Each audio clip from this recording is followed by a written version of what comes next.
What's going on, everybody? Welcome to Pigeon Forge, Tennessee. You guys have asked for it, and now I'm here to give it to you. This is Alcatraz East, one of the best crime museums in the country. So let's go in and check it out. Just wait until you see all the cool stuff they have inside here. If you visit, be sure not to harass the inmates. The first thing we have here is a death mask of Pancho Villa. It's kind of creepy, but kind of cool. That mustache. Here's the Wild West and Outlaw section. We have a couple of guns that were used by the Jesse James gang.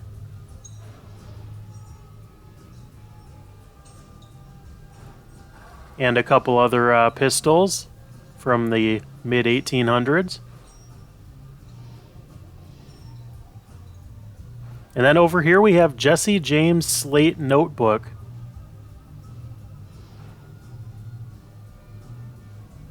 Some other Jesse James items. Pretty good stuff. Now, just in case you visit with family and your kids are not behaving very well, you can send them to jail. We have a couple of wanted posters in here. Now, this isn't actually a jail in here. It's just a kind of a cool photo op. If you want to step behind bars there, stick your face in there. If you like some of the old school gangsters, here's Mickey Cohen's suit.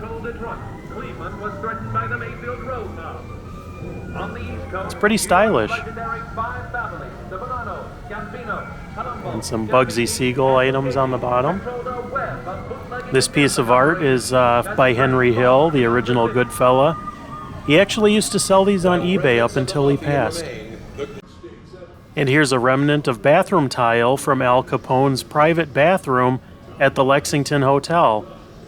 Now, that hotel was demolished quite a while back, but it's kind of cool to see some of these relics being preserved. Some of Al Capone's silverware. Now, this is one of the coolest things so far. This is a brick from the St. Valentine's Day Massacre. There's not too many of these out there anymore. The Crime Museum or the Mob Museum in Vegas has a bunch of these, but these bricks are actually very, very cursed.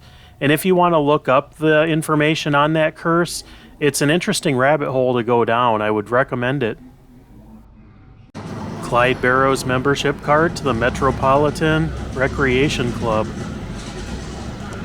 Here's John Dillinger's death mask.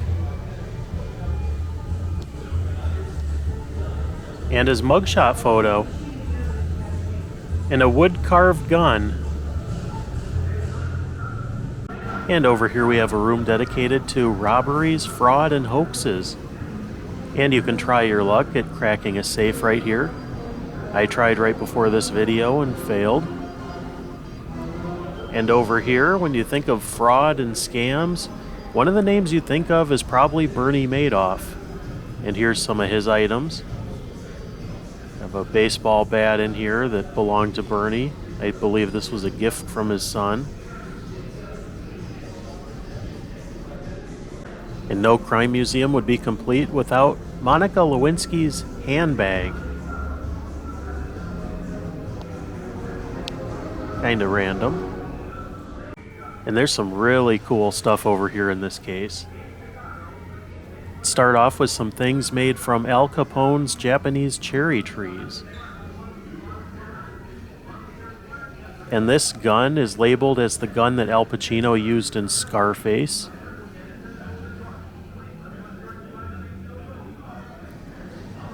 And these over here are guns from The Godfather. These are the handcuffs that were put on Jeffrey Dahmer to move him around in prison. And a receipt for 5 postcards signed by Jeffrey Dahmer. And a sketch up here by convicted killer Otis Toole. And a Charles Manson signed baseball. And if you guys remember the pizza bomber incident, I believe this is a recreation of the contraption that was used during that horrific crime.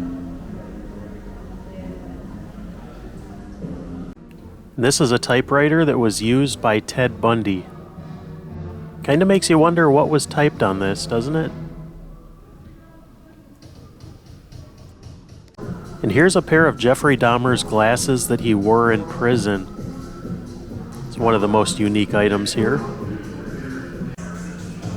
And Charles Manson's guitar. Where else are you really going to see things like this? It's just a little surreal to be able to see things like this. Here's John Wayne Gacy's paint. And this is the jacket right here that he was wearing when he was arrested and taken into custody. And his wallet, still with his credit cards in it.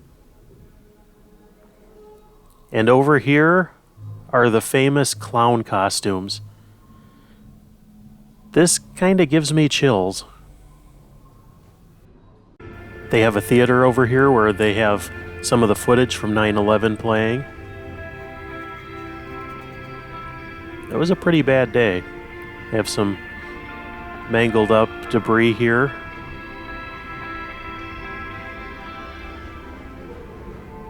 And they have a case over here dedicated to the first responders from 9/11.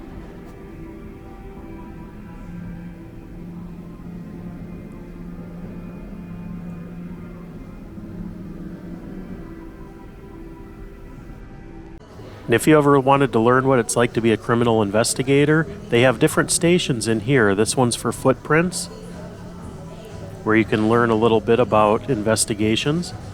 And they have a ballistic station, where you can learn about gunshot trajectory and all that good stuff. There's a whole lab in here. Learn about different types of wounds. They have a body in the middle. Kind of looks like a mix between a morgue and a lab.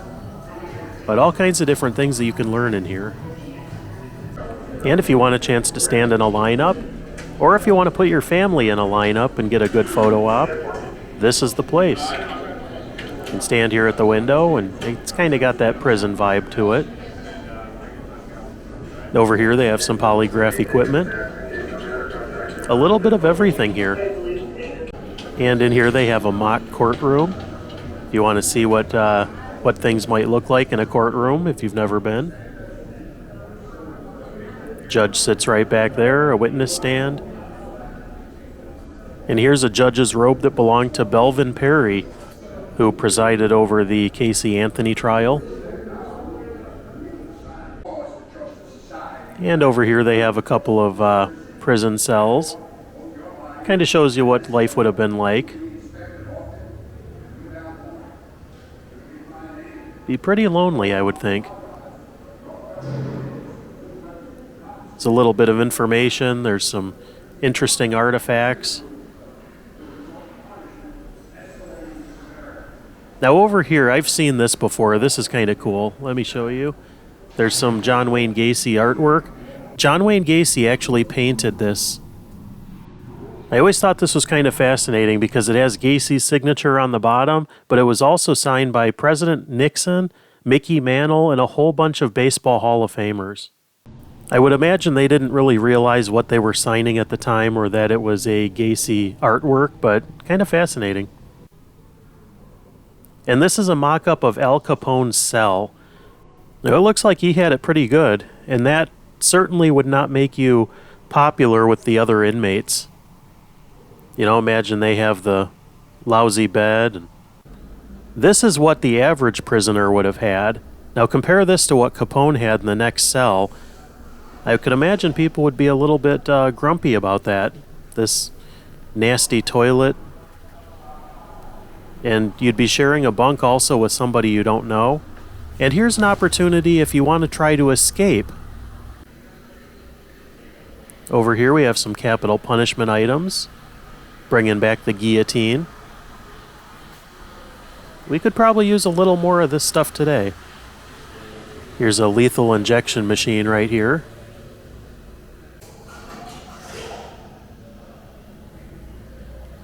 From Delaware.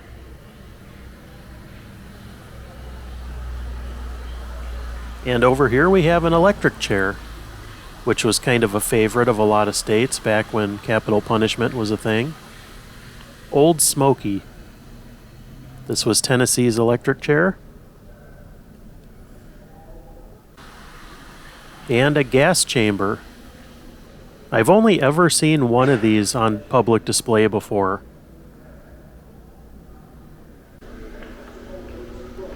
And heading downstairs, which is where some of the coolest things are in this museum. Now, I saved the best for last, and this is obviously the last thing that we see here. That is the OJ Simpson Ford Bronco. We'll go down and get a better look at it. And right next to it is a John Dillinger car.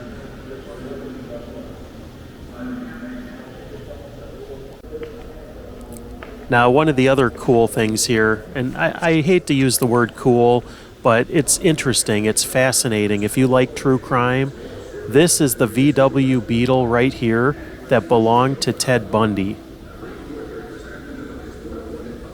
His '68 Volkswagen Beetle. The things that would have happened in this car, and the things that, you know, if a car could talk, there would be some pretty horrific stories coming from this vehicle. But it's found its permanent home here at Alcatraz East. Now there is an old car that kind of looks like the Bonnie and Clyde car, although it can't be. And this is a John Dillinger. This is one of his older cars. And this is one of the coolest things that they have. This is the OJ Simpson Ford Bronco. If you guys remember the famous O.J. Simpson chase, this is the Al Cowlings driven.